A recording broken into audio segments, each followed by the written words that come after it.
There's not one guy, one person in the history of this program that's bigger than the program. What's better than this? Guys being dudes. Oh, what's up and welcome into episode number 30 of the Program Guys podcast. My name is Mason Prince, joined to you as always by Ryan Tyson, Mark Hall, Matt Gann, Patrick Hertzberger. Today is Thursday, July. It's not July anymore. It's August 4th. Be sure to like and subscribe on our YouTube channel. Remember, guys, we're trying to get to 1,000 subscribers. Just past the 500 subscriber mark the other day. Keep on liking and subscribing. We always appreciate it.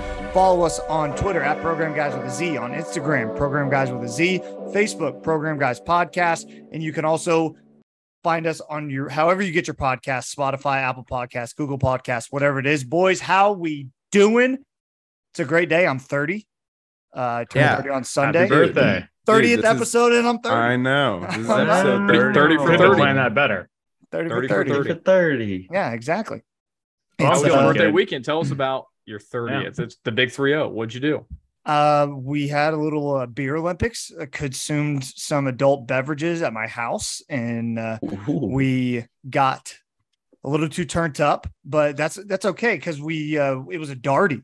So, everybody was home by like 7:00 in bed. That's kind of parties. Wake up the next day. You're not like deathly hungover. I mean, you're a little hungover because, you're 30, but like you're not like dying. So we're good though. We're good. How's everybody else? That was a crisis. Do you remember in college when we could do darties, take like a 15-minute nap and then be good to go the night of? Like to give me a rooster booster, and I was rooster ready all night. to hit the town. It's like to be 20 again. I can't even imagine. College Mark with a rooster booster, with man. the rooster boosters. Those were the times. Gotta raise it up. Those were the times. Gotta raise it up. Top 5 mark right there. It is the top 5 mark. Absolutely. Anybody else? How's everybody else doing? Pat, how you doing out there in Cali? Amazing. 1 month until OU football kicks off. Couldn't be better. I know. And that's a great countdown. segue. Patrick's ready to talk football. Do it. Patrick's ready to talk football. He wants it. Yeah. And you know what? By God, we're going to do it. We're talking football because the OU football team starts practice this week.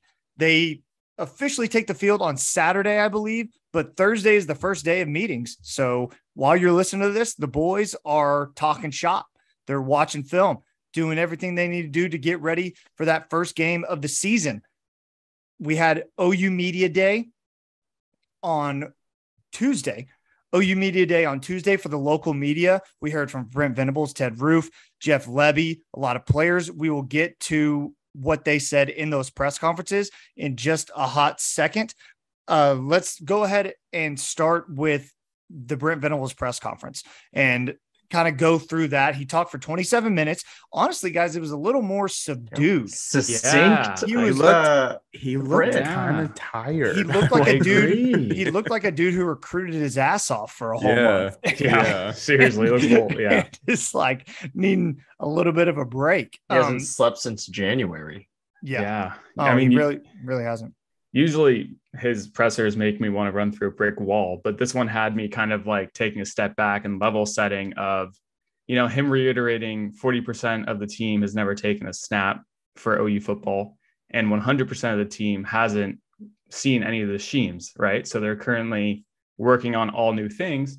And my expectations, they weren't lowered. I still think we should win the Big 12 and that should be our expectation.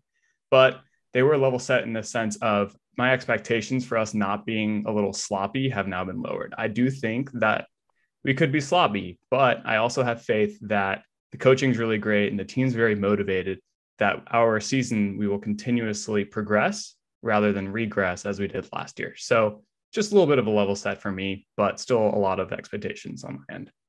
That's a really great point. Go ahead, Matt. Mark. Sorry. Go ahead, I Mark. was just going to say that's a really great point about regressing throughout the season and last year versus what he's expecting this season. And the game that sticks out to me when you say that is Nebraska, because that's our first away game. And that's an atmosphere unlike any we're going to play in the rest of the season.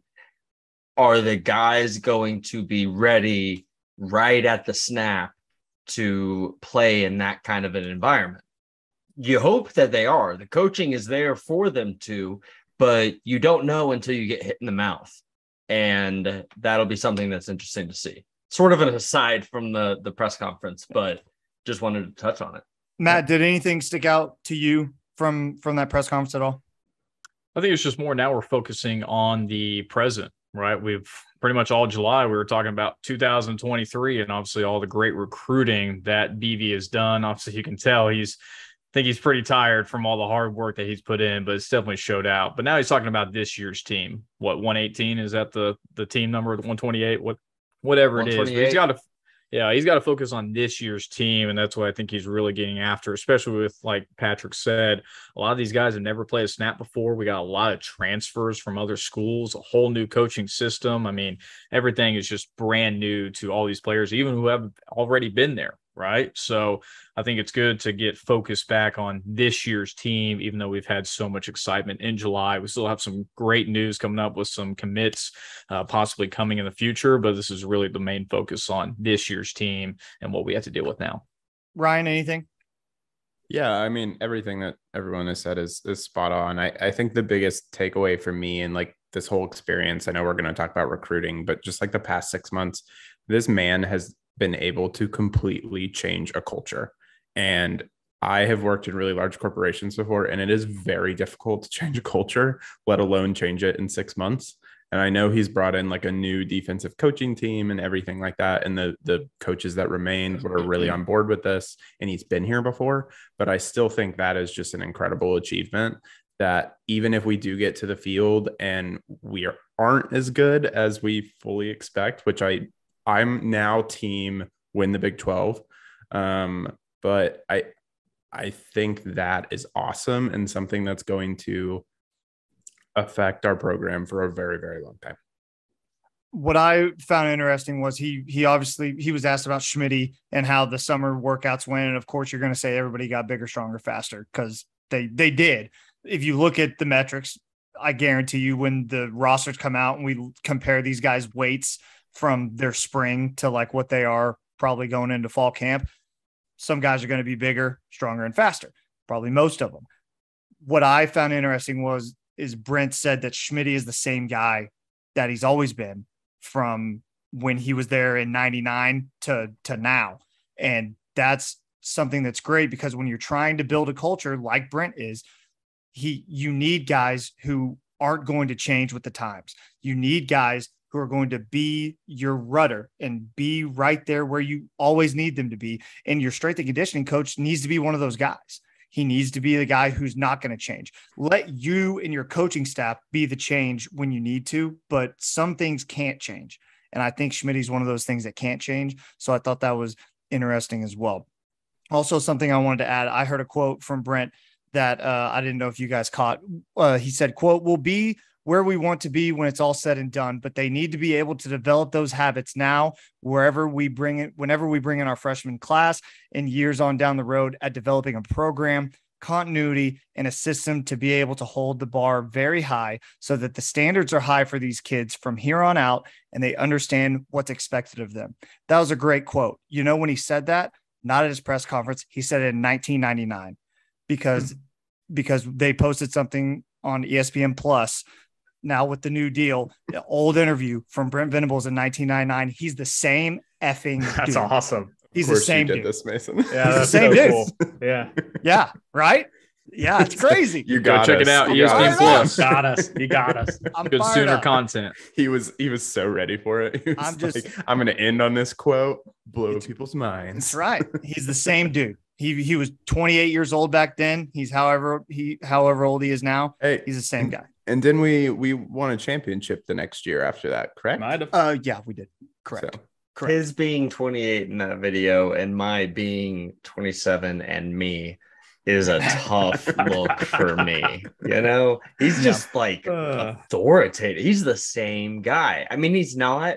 You can, if you read up on it, he changed a lot at Clemson, right? But yeah, the way he comes across is just the same kind of power, the same kind of passion. I really enjoyed, there was a quote, and I'm not even going to try to get the exact quote, but how they spent their time over the summer. You know, they get 8 hours a week with the guys over the summer. And he said it was all fundamentals. all just teaching them, hey, here's how we want you to play linebacker. Hey, here's how we want you to play defensive tackle, defensive end, corner. You need that because now they're going to show up ready to put pads to pads and not be thinking the way that they would before. It's exciting to see. Let's move on to what Jeff Lebby had to say. Offensive coordinator Jeff Lebby took the podium shortly after Brent did, and Jeff had some interesting things to say about the offense. One thing that kind of stood out to me, Eric Gray's the guy in the backfield. He's going to be the guy. And he also mentioned Marcus Major. To start the season. But he mentioned Marcus Major by name as well as another guy who's going to get a lot of carries. So that's always good to hear. I'm a big Marcus Major fan, and I very much believe in Marcus Major. I think he's very, very talented and needs to get the ball more. I thought another thing I thought was interesting was he called Marvin Mims and Drake Stoops some steady Eddies in that receiver room because they're in a room full of unproven guys, and you kind of need those steady Eddie guys who have produced and you know what you're going to get out of them. He said Marvin Mims is the same guy every practice. Like he continues to be a consistent guy. Anybody else hear anything from Levy that stuck out to you? I think for me, it was his mention of Braden Willis and how he's going to be more involved in a lot of packages. This is something like I expected coming into this year. I thought he would be more involved in this system, just the way Levy runs his offense. But like just being an OU fan for so long, I feel like a lot of our really, really great offenses and, original offenses come when we utilize our tight ends more. So I'm excited to see that. And I'm excited to see Braden Willis get more playing time. Matt, anything from you? Yeah, I was going to say, I just want to see the physicality of the offensive line, because I think where OU has faltered in the past is that we rely too much on the passing game. We get away from the running game, just completely abandoned it. So I'm wondering to see how his offense is going to balance that. I know typically it is more of a pass heavy offense, but we got some running backs, we got some dudes, but the offensive line's got to show up. They've got to be more physical. We've already talked about plenty of times with Smitty making everyone just bigger, faster, stronger. I actually just want to see it on the football field, them push around guys, them stay on their blocks, get on top of people. I want to see the run game really flourish, because I don't think that the passing game is going to have that too much worry. But if we start relying on it too much, that's where we see some problems for sure. In kind of connection to that, Lebby spoke a little bit about his relationship with Bill Bedenbaugh. And I didn't realize how close these guys were, but apparently BB recruited Lebby out of high school, and those guys have just remained friends since then. And you gotta think whatever Bedenbaugh wants to do to coach them up, Levy's going to be on board with, right? They're working in lockstep to get these guys up to speed, to run the offense the right kind of way, and they're going to be built to do it too. I really think we're going to see a different kind of at least effort up front every single play than we have in years past, because if you don't, you're not going to play. I really believe the leash is going to be short for these guys. Pat, anything to add? Yeah, I think the most exciting thing for me was when he mentioned DG's arm strength and throwing the deep ball. I cannot wait for that link up with Marvin Mims and DG. Hopefully that goes like it's planned and like we want it to go. And then secondly, I have to comment on the running backs again. He did speak positively about it. He did say that Eric Gray is being a professional and doing all the right things. And I'm just really hoping that that plays out like we want it to. Something interesting. Yeah, go ahead, Mark. Go ahead, Mark. No, I mean, those are the no. I hope it works out really well too, right? But those are the things you say when someone is just kind of doing their job. Yeah. You know, I'm worried about it. If he was blowing Jeff Lebby away, Jeff Lebby would be telling us he's blowing him away, right? Because Marvin Mims, he says all these nice things about Marvin Mims. He's got a great word to say about Drake Stoops. And Eric Gray's just showing up. He's a real professional. We'll see, man. We've got a couple of talented freshmen. We've got Tawi Walker coming in, and Mason, I've got all the Marcus Major stock along with you. So I just don't know if Eric Gray ends up being the guy. Yeah. before we move on, just the last thing to add to Matt's point about the run game and how we want to see that. I heard a stat earlier in the week. I think Dusty Dvorak was on the Oklahoma Breakdown, and he kind of brought to the table the fact that Jeff Levy's offenses run more than you think they do. Run. And they run a lot. And yeah, people think that it's kind of the air raid thing because you saw Ole Miss and Matt Corral and you saw UCF and the gaudy numbers, but those teams run the ball. So I think Jeff Levy's going to hitch his wagon to that run game, and they're going to have to find somebody. If it's not Eric Gray or Marcus Major, they're going to have to find somebody who can be the workhorse. So I think we're going to see, to Matt's point, I think we're going to see plenty of run game, and that offensive line is going to have to get their piss hot because they're going to have to block somebody downfield. And if there's anything I know about offensive linemen, it's that they like run blocking more than pass blocking because they want to go hit somebody instead of get hit on a pass rush. So I guarantee you Bedenbaugh's going to have those guys ready. And the offense moves fast. That's how you get 3 receivers with 70 plus catches year in and year out, in addition to as many run plays as Levy is able to put on the field, because they're just go. It's another thing with offensive linemen. The guys last year would not be able to handle the pace that the offense is going to move at. These guys have to be ready to go in, and play out quickly because we're not huddling or anything. It's to the line, you run a play. Ted Roof took the microphone, defensive coordinator, linebackers coach. I thought Ted Roof had a lot of interesting things to say. Pat, I want to start with you before we get too deep into this. Anything that Roof said stick out to you? Yeah, he talked for about 17 minutes. Sorry. Yeah, the highlight for me, and kind of going back to what Mark said about the summer and the work that they did with the guys in the summer, he said that there was improvement from the spring to now. And yeah, we expected that, but they only got 8 hours a week with these guys. And him saying it's a player-led team, the players got together, the players wanted to do the work, is just reiterating the theme that we have leaders in this team that are players who want to make the team better. And another, like an example of that was DG, always getting the offense together, taking the big guys out. And I'm just really excited to continuously see that leadership within the players, not just the coaches. Can I piggyback on that too? Because I think that's a really important concept and a thought that they are taking more leadership as players, but I think also that this coaching staff is allowing them to do that. And then that is more of an expectation now. We are expecting you to stand up and do this and put yourself first and put yourself forward and lead this team to what it can be. And that's the people that they're looking for. And I don't know if that's necessarily been the case in the past. I think you're right. Matt, anything to add? Yeah, I think I'm more focused on the depth. I think this is it's been a long time since we've had this amount of depth at the linebacker position. So it's going to be really interesting to see who emerges from the rotation and can play and be on the field to be consistent, and really who becomes that kind of top dog. Because, we've had guys in the past like Kenneth Murray. You just see those kind of guys that emerge and just are an absolute tackling machine. And I think linebackers, your defensive line just feed off that when you're shooting the gap, making tackles. So I think that will be really fascinating to see who just really comes out on top and who can lead that core of guys.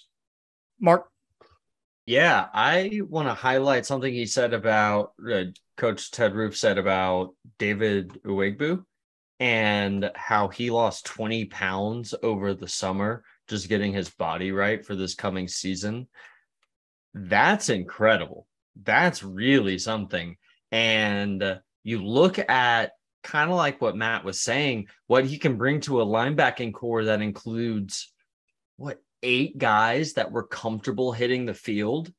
So I think it's going to be a strength that it hasn't been in a long time. We're going to be able to rotate guys on and off the field and not be thinking, oh God, where is the one guy we have that can tackle? Where's Jordan Evans? If he's not on the field, we're boned, Yeah. It's not going to be that way. I think it's important to note that Roof explained that they're straining these guys mentally as much as physically, and they're making these guys think and not just go out there and be robots, but know their job inside and out. And like Brent said, be 1/11th of the piece. That's all you need to do. Know your job and do it 100% every single time, and you're going to be a great defense. And I think that's something that this staff is going to instill in these guys. I thought it was great to hear Danny Stutzman and David Ugwoegbu mentioned by name by Roof as guys who have stood out and guys who are leaders in that room. Because like Matt mentioned, you got to have a guy like Kenneth Murray or Jordan Evans to be the anchor in that room who's just going to be a tackling machine. And I think that's going to be Stutzman or Ugwoegbu. Also, something that I really like that Roof said, and I don't know if you guys caught it or not, there was a question about how long they've been preparing, watching film over the summer for the first couple of games. And Roof said it's not for the first couple of games. And then when they asked him again for more information, they said, how many games? And he said several.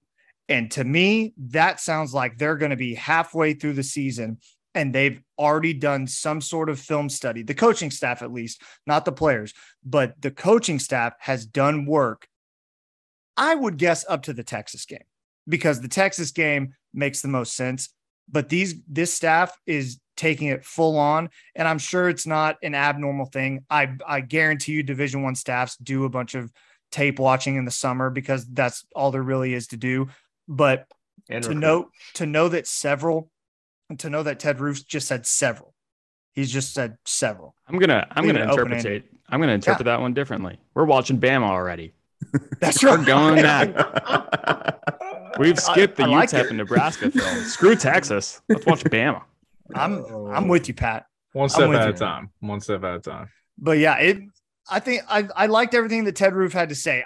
When he was hired, I wasn't sure because I didn't know anything about him. And I feel like every time I hear him talk, I feel more assured that he's the right guy to be in the position that he is. Because you're not relying 100% on Roof. You're relying on Roof and the staff around him. And that makes me feel a lot better because, like we've said from the beginning, the staff that they built at least on the defensive side is great. Is very good. Anything else you heard from Media Day before we move on to Pat's hot take of the week? No, just I like that Ted Roof is going to be the hand on the wheel that doesn't mind if Brent, pulls the wheel over a little bit from time to time. It seems like that's the role he'll take, and he seems perfect for it. Yeah, absolutely. Patrick, I want to hear this hot take of the week. Get the bucket hat out. Do it. We're bringing it in early this week. I like it. I don't know if I'm ready for it. It's too early. I don't know it's if too I early. am either, but we're going to have it. All right. I will admit, boys, this would have been a better hot take 6 weeks ago. And I should have said it 6 weeks ago. And I regret that. But this is the hot take and a good segue into what we're talking about next. The hot take is the OU Sooners will have a better 2023 recruiting class with Brent Venables and his regime than we would have had with his previous regime. Because we are getting some of the best guys in the countries and some of the most all-around team players in the countries, defense, offense, best players on both sides of the ball. And that's why I think we will have a better recruiting class than we would have had with the last regime. So some people are going to come at you and say that's like a homer take, but I don't really think it is, because look at what Lincoln Riley's doing now at USC. He's got guys leaving to go to Texas A&M to take visits after they've been committed for how long? Like with the way that Brent Venables operates and tells these guys, hey, if you're going to commit, no more visits, like you're here. Yep. And it's worked out so far. I agree with Patrick. I think this class definitely has the ability to be better than what Lincoln Riley could have put on the field, because who knows how many people would have stuck with Lincoln Riley and would have gone somewhere else. Yep. Yeah, I mean, Patrick, I completely agree with you, and I think this is actually like a really cold take. In all honesty, love it. Like, I love the name to the cold take. I think if you would have said this the last week of June, I think it would have hit, and it would have been because that's when we were getting into the news of OU recruiting is just a mess, and it's right after Texas quarterback Manning, after Manning committed to Texas, everything was OU sucks, all this stuff. So I think if you dropped it there, it would be great. I completely agree with you. And I think what we're going to talk about here in a minute is what we've done this week already and like what might be coming down the pipeline.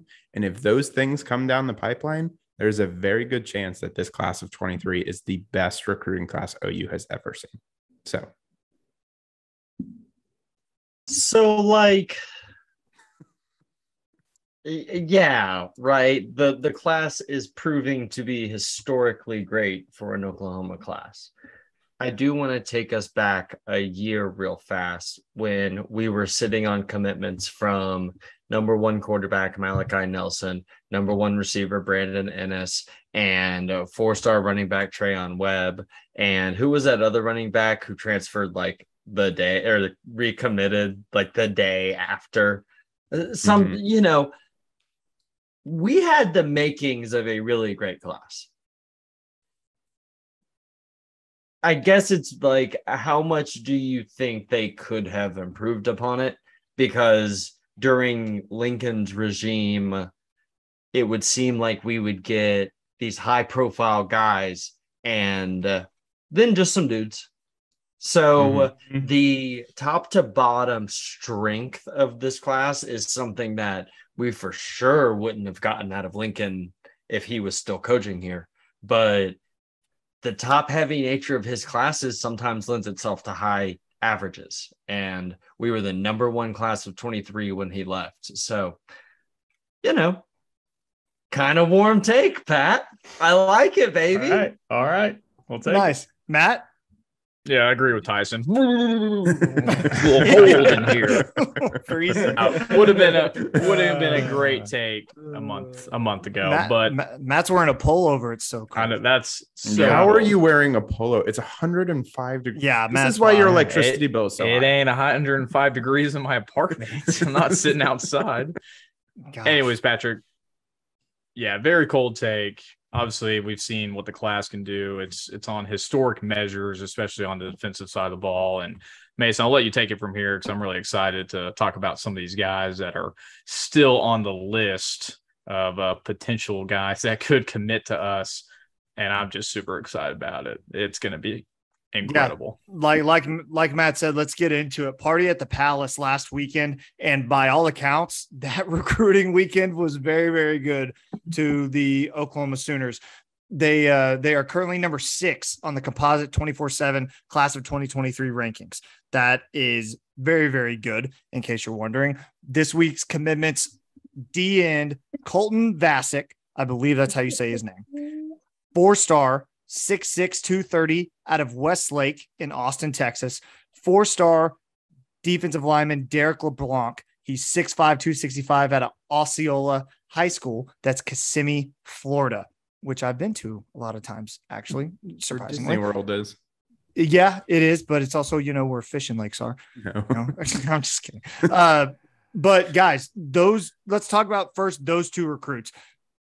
Vasek is going to pop out to everybody because he's a dude who's deciding between Oklahoma and Texas, and kind of out of nowhere chose OU and committed when everybody in the world thought he was a lock to go to Texas. Anybody want to give some background on him? Because I know the background, but if anybody wants to jump in. Oregon was also heavily involved in his recruitment as well. And we know personally from their Ashton Cozart stealing that their NIL game is strong, and the University of Texas's is strong, and that Miguel Chavis specifically was able to stay persistent and pluck this guy out of Austin to come play in Norman, Oklahoma. I mean, his dad played for UT and he grew up in Austin. It is unbelievable that they were able to get this done. And he's awesome at football. Yeah. He's really good. He's really good. He took a picture with Arch Manning the week before he committed to no, not even a week. Savage. It was like 2 days before. Yeah, Those it was days. crazy. So And he had a Savage. Texas football Yeah, shirt Texas on. shirt on. It's hilarious. It's amazing. Somebody else jump in. Go ahead. Did you see some of like his quotes though that he like talked about like after he committed, and they were like, well, why exactly did you choose OU over like Texas? And he was like, like I just got here on Friday and I just like after meeting everybody or after seeing everybody like in this environment, he was like, I just knew this is where I needed to be. And also that he was like, Brent Venables, I'm pretty sure this was him. He said Brent Venables has played in like 8 championships. Like he knows what it takes to get there, and he's going to take this program to the next level. And I want to be a part of that. And I was like, wow, yes.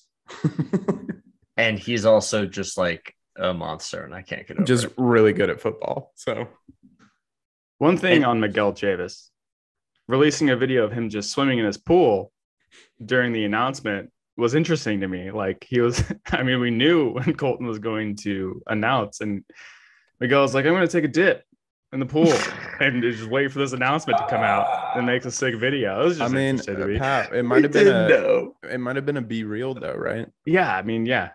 Came out around the same time. We're not going down that path. Yeah, it's not down there. Yeah, it's not. I also think it's important to point out Derrick Leblanc. I haven't watched as much of him as I have Colton Vasek, but the moment he recruited, the moment he committed, started recruiting himself. He, like the day of, there's a video that Brandon Drum dropped on Twitter of him calling out David Hicks, saying, we need David Hicks. I'm going to get you David Hicks. That's the kind of energy that these guys are bringing, because they know that it's infectious. They know that if they can get these guys on campus and on board with what the coaches are selling, they're gonna come around. That's what's happened in the month of July. That's what happened with Colton, and hopefully it continues with the last few spots we have left in this class. Yeah, about LeBlanc, and for those who don't know, he's 6'4", 270. He's a defensive lineman committed to OU over Florida and Penn State. 24/7 composite has him as the 13th ranked defensive lineman in the nation. So that's a very good get for Todd Bates and Miguel Chavis. I want to also anybody else on those two guys before we move on. Those guys are massive for this 2023 class. Some more guys from that weekend that we just talked about, Party at the Palace weekend. Some other guys who have now garnered crystal ball rival future cast predictions. 2023 defensive lineman Jordan Renaud. 2023 4-star wide receiver Anthony Evans. 2023 4-star cornerback Makari Vickers. 5-star 2023 defensive end David Hicks.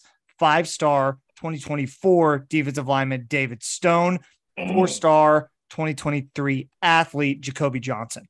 OU has such a good shot at landing borderline all of those guys. And something interesting, we're not recruiting experts by any means. So we get all of our information from the recruiting experts and regurgitate it to you guys.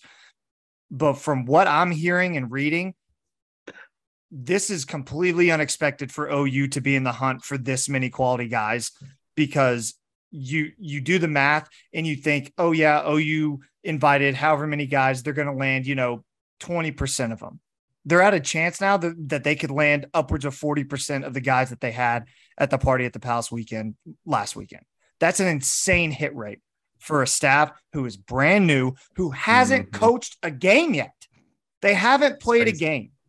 And they're doing stuff like this on the recruiting trail. It can only get better. Somebody else jump in. I'm fired up and I'm sweating. I mean, they're embracing it. Sorry, go ahead, Ryan. No, I mean, I'm just like back to my point that I brought up at the very beginning of this podcast. This culture change is what is driving this, like 100%. Like they are bought in to what Brent Venables is building here, and they want to be a part of it. And that shows more now than ever, especially that this coaching staff hasn't played a game, like you said, Mason. I mean, they are bought in without seeing any kind of results, and that takes a lot of talent by the coaching staff and just a lot of belief, and I love to see it. It's incredible. The coaching staff knows that their intimacy of the relationships they're building with the players is an asset, is their strength. And like the Party at the Palace, they invited a much smaller number of people than you usually would for a recruiting weekend. Yeah. They wanted that. They wanted these guys in a more intimate situation so that Brent can get to know all of them and they can all get to know Brent. that's just a different thing than other places are doing. And it's working. Crystal balls. There were recruits' parents who I saw tweeted out that Brent stayed at the party until he talked to everyone, until he talked to every parent, every recruit. The lights were going off, and there was like a picture of Brent taking photos with people as the lights were like going off in the stadium. He was there from beginning to end to talk to every single person to make sure that they felt at home at OU. And that's part of the reason you see a guy like Colton Vasek commit after a weekend visit. Bang. That's also why BV was so tired at the press conference. That could be. Matt, Pat, anything to add? I was going to say, we're just plucking these guys from all over. I feel like that's been a common theme of what these guys are doing. Come on. Most of the guys we get are from California, Texas. We don't care where you're from, baby. We're coming into your backyard, and we're going to take these guys. Florida, guys out of Austin, all the way up in the Northeast, taking guys away from Penn State. Are you freaking kidding me? We could never, ever imagine this kind of turnaround. This got to be one of the most complete turnarounds I've ever seen in a program ever. I mean, if we get even half of those guys, I mean, this could be one of the all-time greatest class. And again, like everyone keeps mentioning, these guys have not even coached together one game. It's absolutely incredible to see. Pat, anything before we move on? No, you guys covered it. They're doing everything right. I love it. Folks, they haven't even coached a game yet. I can't even say it. I'm so excited. Baby. I'm so excited. Days. I'm so excited for this team. I am so invested. I have the potential to be as happy as I've ever been or as sad as I've ever been, depending on how they perform this year. But I have a feeling that I'm going to be as happy as I've ever been. Speaking of which, you know who's happy right now? The pollsters, because they finally can release their preseason polls and make them relevant. CBS Sports releasing their top 25. We'll go ahead and go through some of these real quick. Number one, who is it? Alabama. It's Alabama. I wanted you guys to guess, but I'm pretty sure you guys already knew that. Alabama, number one overall. We got Ohio State coming in at 2, Georgia 3, Utah 4. That's a hot take. Yeah, I believe so. Utah's really, really good. I think Utah's going to be really good this year. Okay. Clemson, Notre Dame, OU at 7, right in front of number 8, Michigan, Texas A&M at 9, Baylor at 10. We'll stop there. Just kidding. USC at 12, Oklahoma State at 13. You guys hear that? You see the list. Anything stick out to you? You guys say Utah's going to be good, and I hear that from a lot of experts who are very high on Utah right now. The Pac-12, I do not pay attention to. Yeah. So I have no idea what the hell Utah was even doing last year. Did they win the Pac-12 last year? They did? Okay. So they're defending champs. They won the Pac-12 last year. They beat Oregon twice, I think, because they beat them in the regular season and in the postseason or the conference championship. And they're returning their quarterback.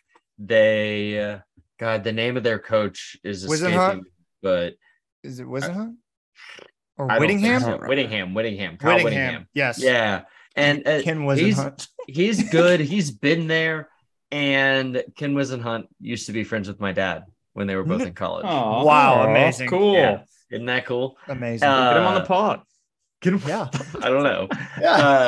But Utah's going to be good. They're going to win the Pac-12. No doubt about that in my mind. Yeah, I think they will. But I also think they're high up probably because of the Pac-12 and because of like the lack of strength in the Pac-12. And that gives them the opportunity to stay higher for longer. And I think that's part of it. And they proved themselves last year. I really think they did. So I don't mind this position. I know it's not about where you start, it's where you finish. But for me, like you got to put Georgia at 3.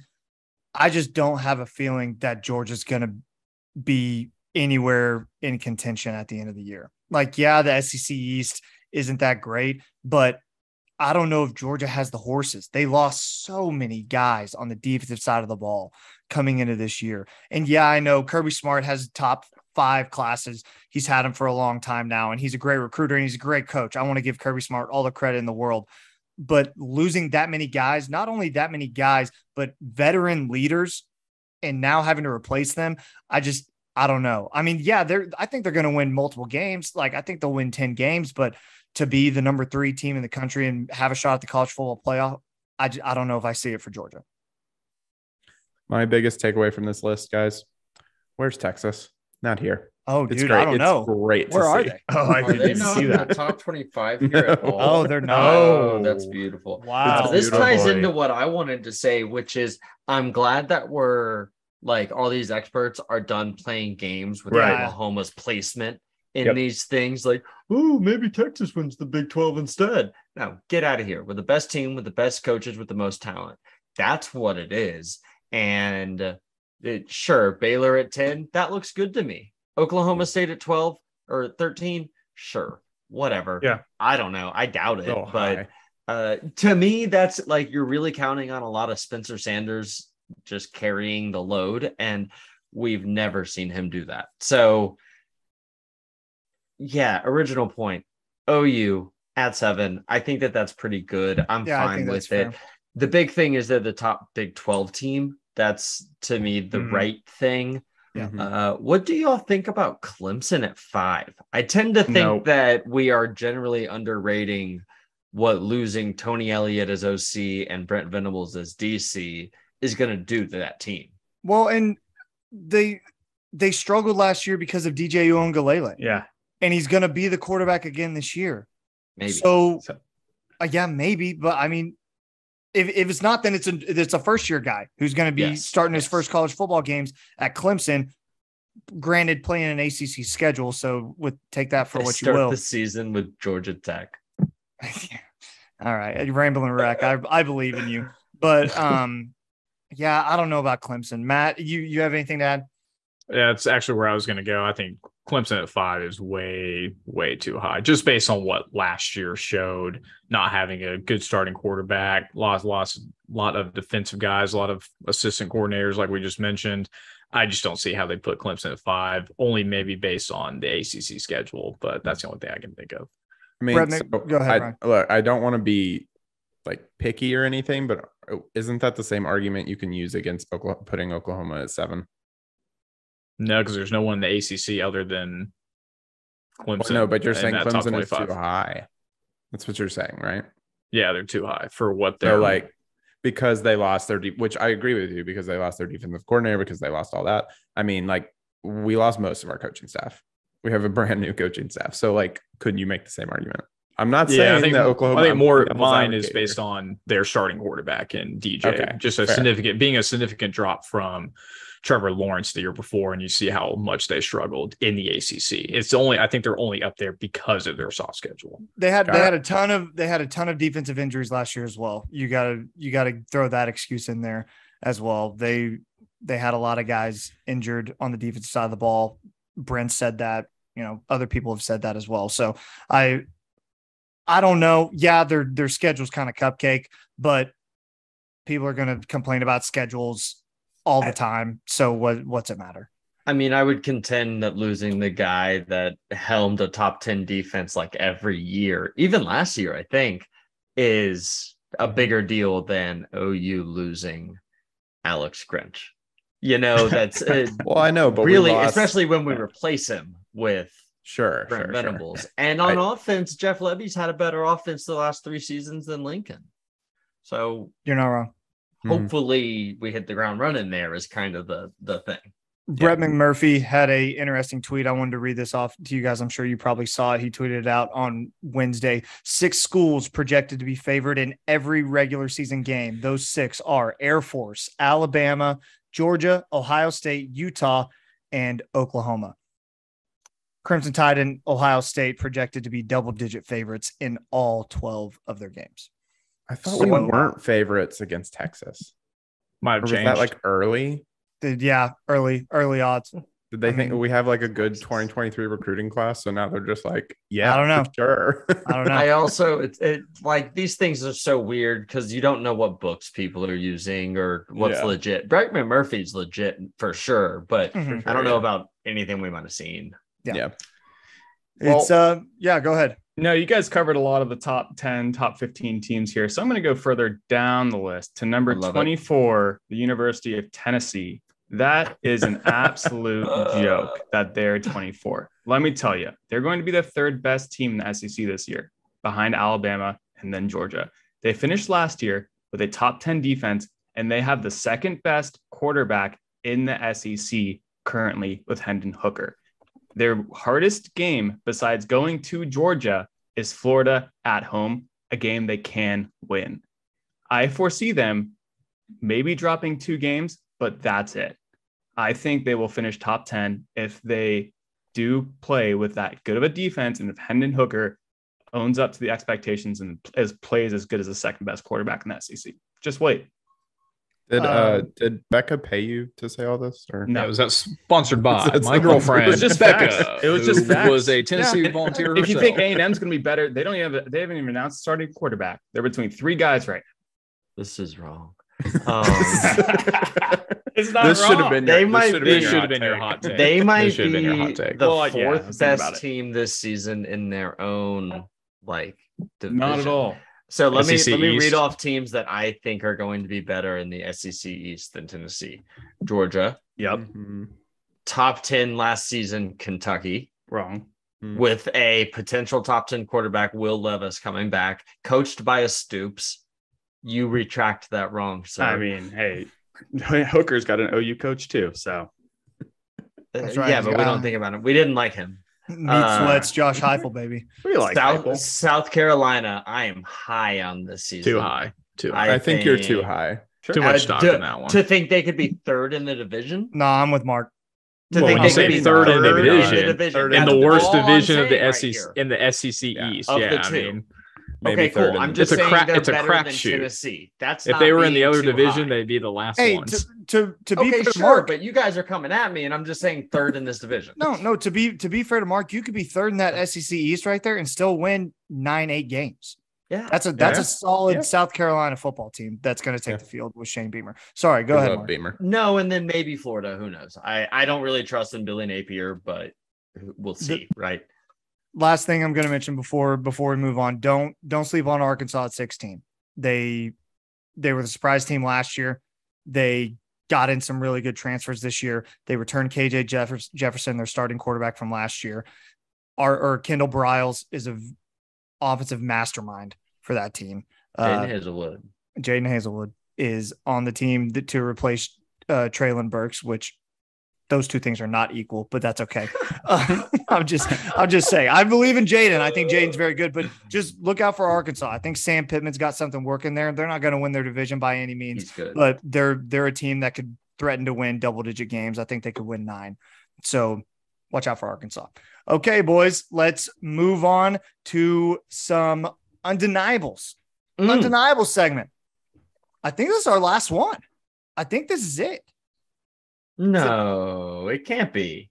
Yeah. Oh, I guess we're not doing O-line. No, we're not doing O-line. Because who we could have Ryan Heil on and just have him name 5 guys for us. He could know. He probably knows. But let's go ahead and start with our undeniable segment. And I believe we should start with Ryan because I agree with Ryan. So I want Ryan to start us off this week. Go ahead. I'm going to say my pick, and 2 other people on this pod have picked the same thing, and they're much more knowledgeable about football than I am. Don't do this because I didn't research enough. I am going to say the name, and then I'm going to let Mason and Mark take it because we all agree that the undeniable defensive line is Ndamukong Suh. Is that's how you pronounce his first name, right? Suh. More or less, right around there. Sue, everyone just calls him Sue. It's Sue.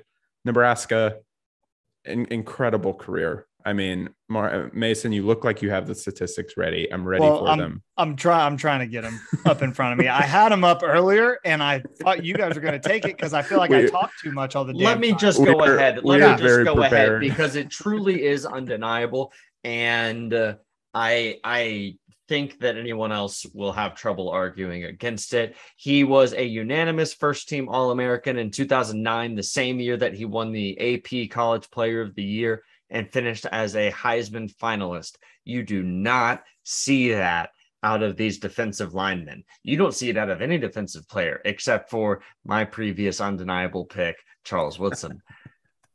Ndamukong Suh was dominant. The last Nebraska team that you remember, if you've watched any college football, had Ndamukong Suh wrecking the middle for offenses that he played against. He single-handedly held that defense afloat, because I don't remember guys on it, on his way to all of those accolades I mentioned before.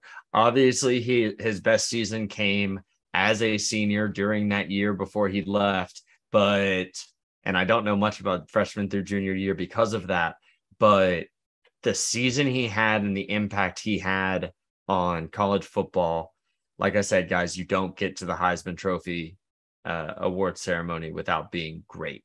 And Ndamukong Suh was great. So great that he is our undeniable college football defensive lineman. Love it. Beautiful. Love it. Beautiful. I agree with Mark. He finished fourth in the Heisman Trophy voting in 2009. Amazing. For a defensive player. That's amazing. A tackle. He's a tackle. He was a freak of nature. In 2009, Outland and Nagurski trophies, Lombardi, Bednarik, and Willis Awards. That's insane. He was the first defensive player to win AP Player of the Year since 1998. That was the first year they started handing them out, by the way. Like I said, Heisman Trophy, Big 12 Defensive Player of the Year, and he helped Nebraska win their first conference title since 1999. You know, that's when OU was wrecking shop. And keep in mind, 2009, that OU program under Bob Stoops was still humming. So he was in the Big 12 when the Big 12 was at its prime. And Ndamukong Suh was the best player in the country and the best player in the conference. So Ndamukong Suh, I think, is a guy who is synonymous when you think of guys causing problems on the defensive line. He's got to be the first guy you think of, because I don't know who else you can think of. Matt and Pat. Well, on top of I was going to say clowning, because I can never stop thinking about that one play. Yeah. But, I mean, that's fair. It's hard to argue with obviously what Suh was able to accomplish. I had to go a little outside the box. I don't want to just agree with everyone. Again, this is probably the easiest one we could pick out of on the undeniable segments that we've done. But I do want to give a shout out to ESPN College Football's own David Pollock, who actually had a pretty historic career at Georgia himself. So he was the 3-time first All SEC and 2-time All-American. He won the SEC Player of the Year award twice in 2002 and 2004. He won the Bernanke, Hendricks twice, Lombardi, and Lott awards. I would say that's pretty freaking darn good for a guy who can get all of those awards playing as linebacker in Georgia. Won their first SEC title in 2002. Before that, it took them 20 years before to win. So it brought them a championship, or at least a conference title. And he is actually the all-time sack leader at 36 for Georgia. And we're just talking about a Georgia defense who probably had one of the most historic seasons of all time. And obviously Georgia has produced a lot of good players, but it's good to hear that David Pollock, I think, is definitely in the realm. I mean, he ain't no Suh. Let's just okay. Well, what was the award, the first award that he won that you said? Bernanke? Bednarik, whatever. Bednarik. That's okay. That's okay. Yeah. Some of these got some weird names. Hey, dude, it's okay, man. No, it's okay. I just wanted to make sure. I mess up weird names too. I just want to make sure. Bernanke, You're okay. You're all right. I thought it was Bernax. I thought your argument was good though. David Pollock is a good one. I think Pollock, if anybody has a claim to the title next to Suh, because Pollock was a freak of nature. Patrick? Yeah. Hey, I thought somebody had to keep it in the program, so I decided to go with Tommy Harris. All right. Yeah, it's a good pick. Look, very, very few players in OU history have started every single game as a true freshman. Tommy is one of them. Nice. He was 2-time All Big 12 selection and was recognized as a consensus first-team All-American in 2002 and unanimous first-team All-American in 2003. In his junior year, final season as a Sooner, he won the Lombardi Award and the Willis Award. He also helped the Sooners to the national championship in 2003 and was named in the All-Decade team in 2009. Great job, Patrick. Thank you. I like Tommy Harris. I think Tommy Harris is fantastic, but I still got to go with Ndamukong Suh. Who do you think, you listeners, who do you think is your undeniable greatest defensive lineman in college football history? Be sure to tweet at us at Program Guys with a Z, comment on our Instagram post, comment on our YouTube channel, like and subscribe to this video while you're watching, by the way, and let us know who you think is your undeniable greatest defensive linemen in college football history. And while you're at it, all the other positions that we've done, go ahead and look back at those videos and let us know if we were right or wrong on those picks. We used this segment to get us through the doldrums of summer, guys. And I thank you for playing along with me and doing it for the past, I think 8 weeks. I think we've done it. And I'm glad it's wrapped up, because now we can start talking about actual live football. I mean, next week we're going to be able to talk about practice, what happened at practice. Oh my God. I cannot wait. Blood's boiling. It's going to be great. I think we should throw on social somehow, like all of our rosters, and have people pick the best one. I know Twitter only does 4, so we'll have to figure that out. But just leave me out. You can leave me out. I was gone for 2 weeks. I think we'll make a graphic and we'll just let people comment on it. Yeah, we'll just let comments. Just let the comments roll in. Engagement, baby. Exactly. Y'all engage with us. All right. Follow us at Program Guys with a Z on Twitter. All right, guys, let's move on to some NFL news before we get to some must watch in our MVPs. The 49ers are giving Deebo Samuel a 3-year, $71.5 million extension, including $58 million guaranteed at signing. So really all you got to do is tell the team to trade you, and they're going to give you a bunch of money. Yep. That's all you need to do. It's economics 101. Shout out to Deebo's agent. Brilliant. Yeah, I mean, good for Deebo. I'm not going to draft him with Drew Lock throwing him the ball, but good for Deebo. Oh, that's DK Metcalf. Oh, God. This guy is confused. It's okay. Oh, no. Wait, no. Who's the 49ers quarterback? He sucks too. Oh, yeah. It's Trey Lance. That's Trey Lance. Yeah. Same thing. I'm still not drafting. I'm not drafting either of them. Hey, good to know. He sucks too. Hey, Patrick, he's not Aaron Rodgers killer Jimmy G. That's all you know. Right. That's exactly. So true. If Deebo would still have Jimmy G, I'd draft him first. 100%. Not a problem. No brainer. Better than no Rodgers. brainer. Yeah. But Pat, you're not wrong about the next guy. DK Metcalf getting 3 years, $72 million, $30 million signing bonus. And he's going to have to be getting passes from Drew Lock. That's going to be something to watch. I mean, at least the man got paid. Yeah. But this is really the year of the wide receiver. I could probably name 10 guys who absolutely got paid this year for just being patient. And man, these guys are getting paid a lot of freaking money. It is pretty incredible the amount of money just for wide receivers that have been dished out this offseason. To be fair, a little inside baseball for our listeners. We have a list up that everybody has that we can read through about the stuff that we plan on talking about through the show. Patrick jumped down one spot to talking about DK Metcalf. Right. And that's why he thought Drew Lock instead of Trey Lance for Deebo. He got confused. Still had a good Patrick point, knows football. Patrick knows football. I do, especially fantasy. Yes, he knows it better than anyone. One interesting thing to look out for on these is both of these deals are only for 3 years. DK Metcalf is 24 years old. He's going to hit the market again at 27. Yeah. Probably sign another 2 or 3 year deal and then cash in with a 5-year at 30 or so. Same thing with Deebo Samuel. He's only 26. He'll be ready to cash in at 29 years old when he hits the market again. Good on these guys and good on their agents for forcing the issue a little bit and making sure they got their money.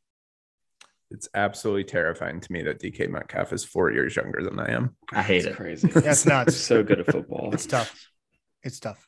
Between that and Mason being 30 now, I'm having crises all over the place. Thanks. Appreciate that. Thanks for reminding me.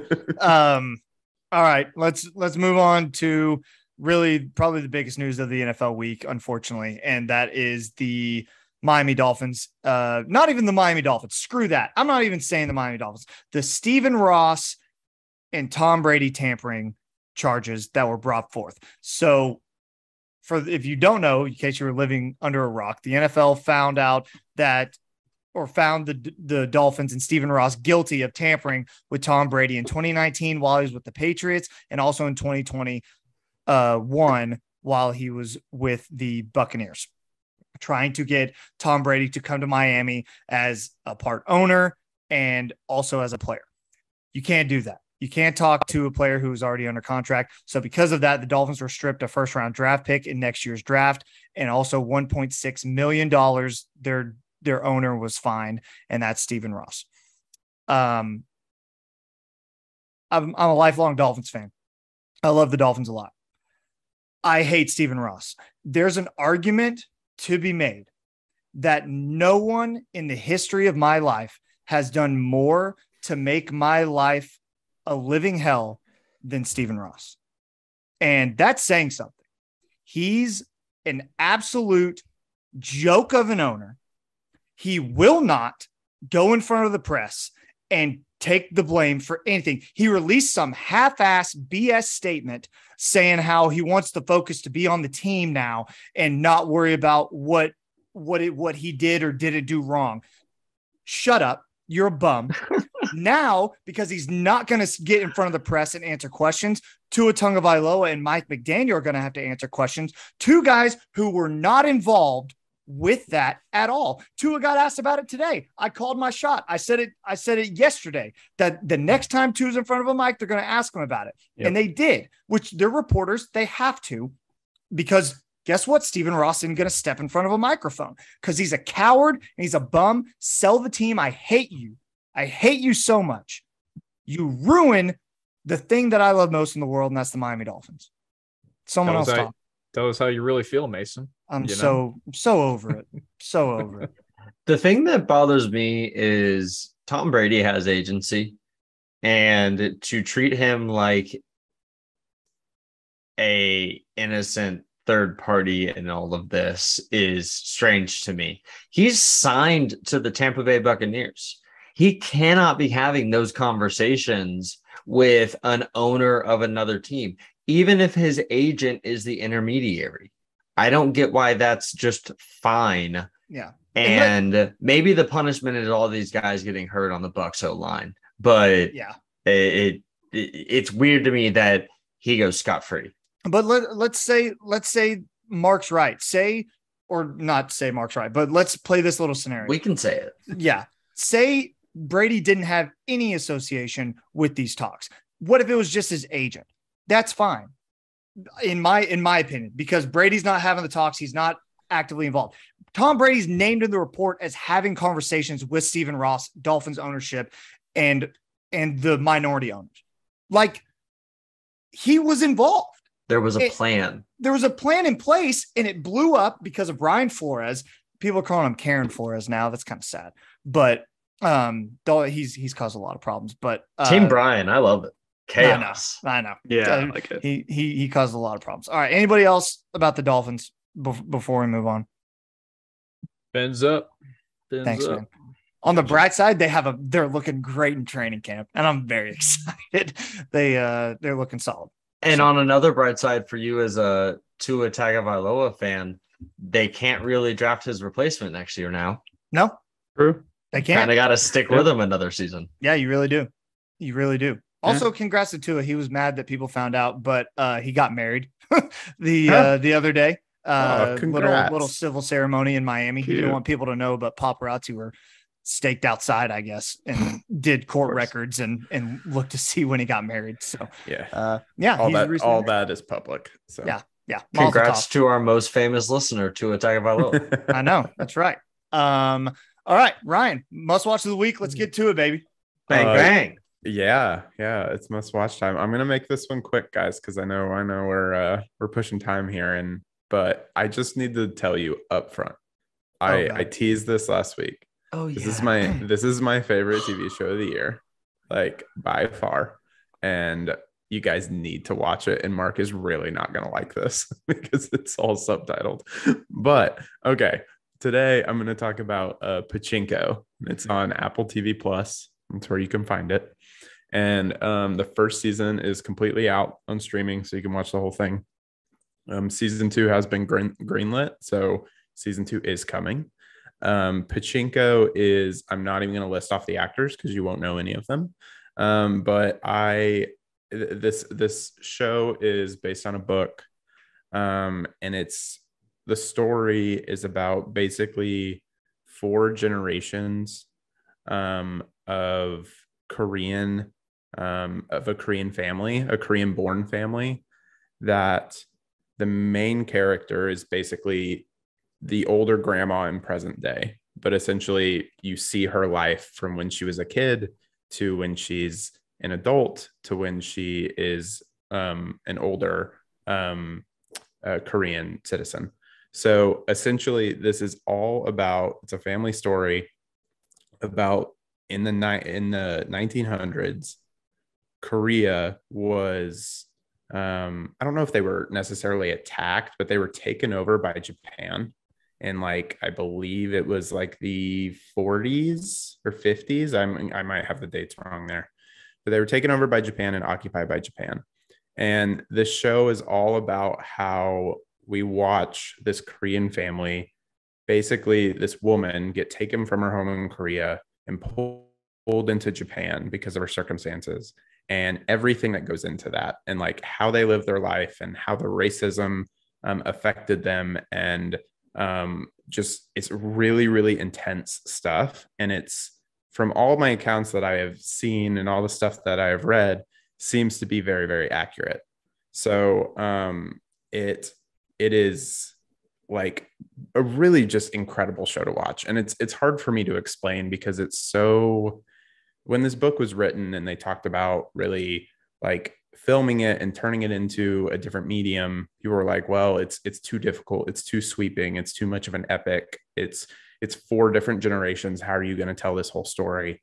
And the way that they were able to like seamlessly hop between like 4 different timelines essentially throughout this entire show is amazing. And the dedication that it took to do this is amazing. And the emotion behind all of this is amazing. And I just like can't recommend it enough. It's the best thing I've seen all year. I think over any movie I've seen this year, it's this show.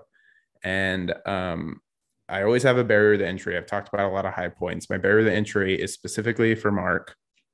This show is completely subtitled, but they do this very, very interesting thing that it's 2 languages. It's Korean and it's Japanese. And it depends on like where you are. You're going to have, in the early stages of the story, you're in Korea, but it's occupied by Japan. So the Japanese are trying to take over that area and make the Koreans start speaking Japanese. So what Apple does for the subtitles is everything that's Korean is in yellow and everything that is in Japanese is in blue. And they bounce back and forth in between each other. And when you get older, into the older times when the grandma was living in Japan, because that's where she had to move based on all of her circumstances, and she's talking to her grandson, she'll be like talking in Korean and then jump into like a phrase that is Japanese and then jump back. And it's super interesting, super cool. The performances are great. It's beautiful to look at. Apple obviously put a lot of money into this show. And I cannot recommend it enough. It is my favorite thing I've watched this year. I'm going to say it again. And please at least go watch the first episode, even if you don't like subtitles. Okay. I will watch it. I watch pretty much everything I you don't recommend. believe anybody is going to watch it. I watch pretty much everything you recommend. I mean, I watched Squid Game. That was all subtitled. It's Korean. It was like the best show in the last 10 years as well, but we watched it. Yeah, because that one's real. That's right. I was about to say, Pat, you were down on Squid Game? Hey, I think it's real enough. Patrick, if you want something real, watch this show. It is historical. It is really, really great. And no one grinds for Asian films or Asian cinema with that's right. subtitles more than you do, Pat. I don't think that's true at all. Yeah, 3-hour movie, bro. You've watched more than me. That's true. That's true. Oh, I saw it on an airplane recently too. I saw Drive My Car as an option. I was like, how is that even an option? Hey, great movie. Great film. All right. My dogs are freaking out. So let's move on to our PGP MVPs of the week. We're going to start with Mark. Go ahead, get us started. Cool. Yeah, I will get us started. My MVP of the week is sports reporters. So in a time when media can be demonized and reporting the news can be demonized, I think that we all agreed not to really address Deshaun Watson today, so I'm not going to. But we only know the things we know about that situation because of the dedicated work of reporters like Jenny Vrences at the New York Times, who have painstakingly interviewed the women who have accused Deshaun, things that the NFL didn't even do, and try to recreate what happened there so that fans of the NFL, consumers of the NFL like us, actually know the truth behind it. It's an invaluable thing that they do, and too often gets turned into you hate my team, you like this team, and that's not really fair because they do a great job. So went a little different this week, but sports reporters, my MVP of the week. Great job, Mark. Well said. Matt, let's go to you. Yeah, I think it just translates because without sport reporting, I wouldn't have come to my PGP MVP of the week. So got some news of probably the biggest trade. And I don't talk about baseball a lot, but this has got to be the biggest baseball trade in history, just looking at the package that they gave for Juan Soto, which I know was just the biggest thing that people were waiting on, at least in the baseball world. 6 players in return for Juan Soto, and he hasn't signed his contract yet, but he might be the first MLB player to sign a $500 million contract.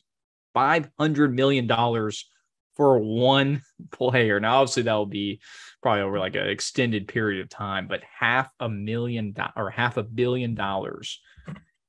One of the biggest trades in MLB history. MVP for the guy who's about to get the biggest bag in history.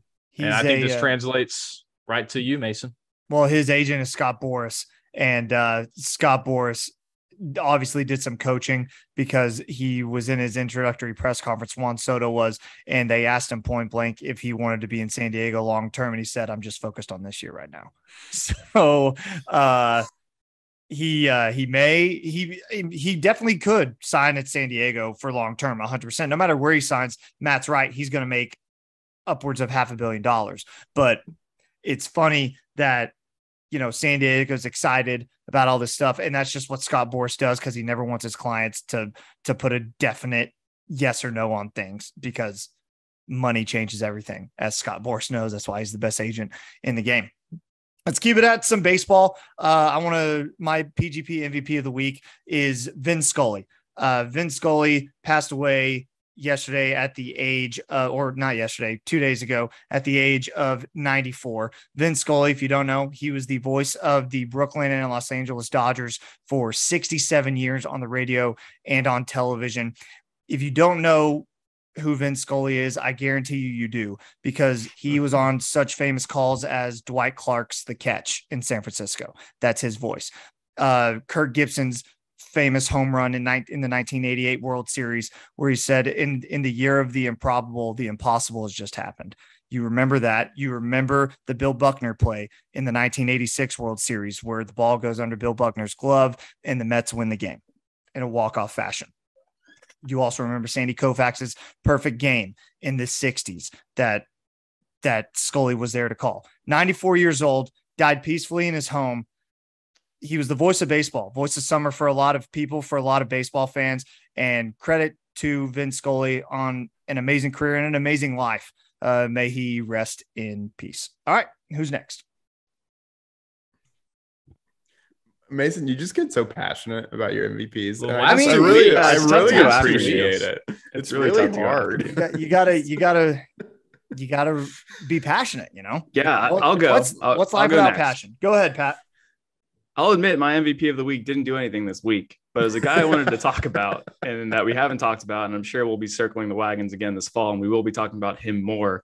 My MVP of the week is Mark Carr, the OU women's soccer coach. So I don't know if you guys know this, but he coached for the women's national soccer team program for 8 years.